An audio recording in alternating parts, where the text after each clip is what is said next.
Didn't I tell you this was going to be a stunner?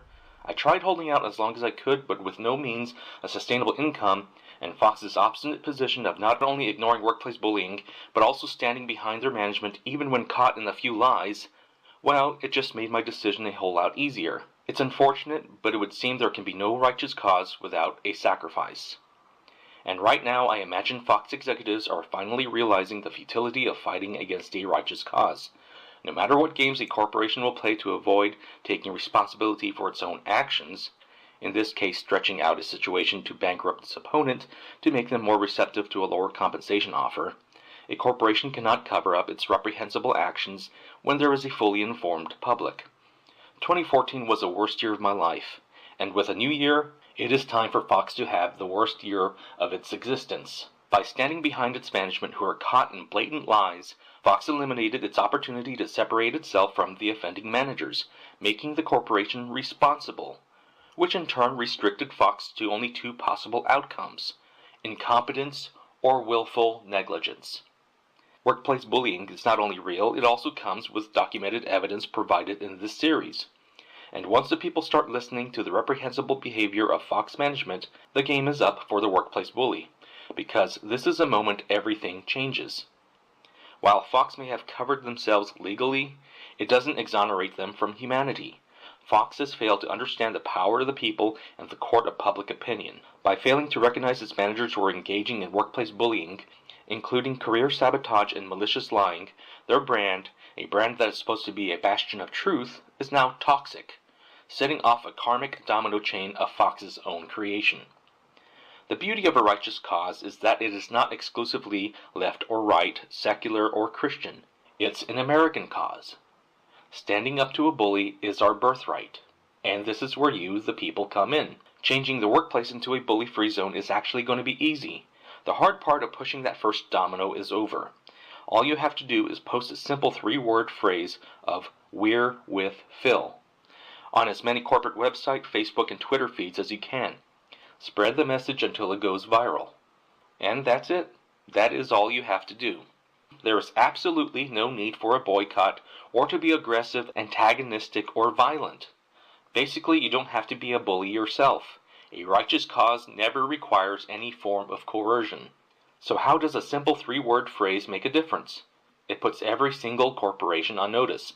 Once corporations realize that people are united against workplace bullying, they will make efforts to end it within their company or suffer Fox's fate, and in turn benefits every worker in the nation of having a positive workplace environment. As for Fox, I will remind them they created their own karma. Despite giving Fox opportunity after opportunity to rectify the situation, they arrogantly opted to dismissingly wave their hand every time. I'm sure they regret that decision now. That said, I will allow Fox one final chance to make this right. And no, Fox, your thoughts and prayers aren't enough, because this time you also have to make this right in the eyes of the public. While I have stated this series is not about money, it seems to be the only thing a corporation understands before they realize that they have a cancer of bad management that is hurting them. In order to do that, a penance of $1 billion is required for posterity, the price for Fox's arrogance. Fox will compensate my 2 youngest sisters a total of $1 billion. That is what is required of Fox to make things right in the eyes of the public. However, there are restrictions. Fox is prohibited from massive layoffs or salary reductions of company staff. This clemency does not apply to executives nor their bonuses. Fox is prohibited from selling off assets, breaking up the company, moving its base of operations, or declaring bankruptcy. Fox is prohibited from compensating with transfers of stocks or other items of value. It must be $1 billion. Fox is prohibited from making side deals with family members for PR purposes or to reduce the amount of their penance, nor charitable gestures to the family through proxy or otherwise. Fox is also prohibited from seeking outside help to pay their penance, including the government. Nor is Fox permitted to be creative in trying to find any loopholes to this arrangement, and is explicitly prohibited from engaging in a scorched earth policy. Fox only has a window of 1 year to complete the transaction of $1 billion to my 2 youngest sisters. Should they fail to do so, the compensation requirement will escalate to $2 billion and progressively increase every year. The entire added amount will go to salary increases for the low to non-salaried Fox employees. It may sound excessive, but this is for posterity. Teaching a corporation a harsh lesson in humility for evading the truth about its management serves as a prime example to other corporations should they fail to be fair and honest to its hard-working employees. As for the compensation to the family, once the transaction is completed, 90% will be donated to various charities over the next 10 years. The selection of charities will be decided by a collective vote of recognized family members. The remaining 10% shall remain under the control of my two youngest sisters, who will distribute the funds to the rest of the recognized family members at their discretion.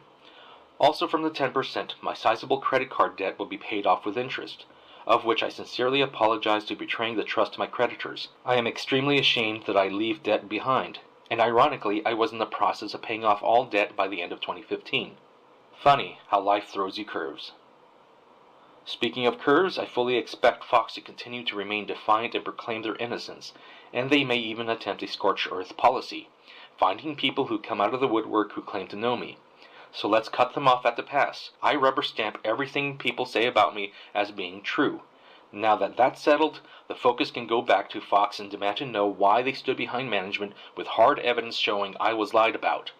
Why did Fox not contact me once the evidence became known? Why was I suspended for fearful claims and not have it cited as a reason for my termination? If it wasn't a claim of unprofessional behavior, Fox would have found something else to cite as cause. The simple reason why I was crucified was that I stood tall against workplace bullying. The fault of being a Taurus, I suppose. A few credits and discredits. I've reached out to as many media outlets, the White House, politicians, Republican and Democrat, political organizations, and organized labor as possible. None of them returned my calls, emails, or tweets. Disappointing, really. The organizations that do deserve credit are the Workplace Bullying Institute and the EEOC. I truly felt honest sincerity from both organizations. Now, there is one more thing I am very cognizant of, and that is copycats. I will put an end to that right now, and I ask for the media's help in spreading this important message. There can only be one Prometheus. This only works once. And no, I will not condone nor endorse a copycat. This sacrifice was made to help everyone, to make things better, which means there will be less excessive and more constructive options for you to take. Do not follow in my footsteps. And with that, this concludes the American Workplace Bully. Stand up to a bully, stand up for your rights, and thank you for watching.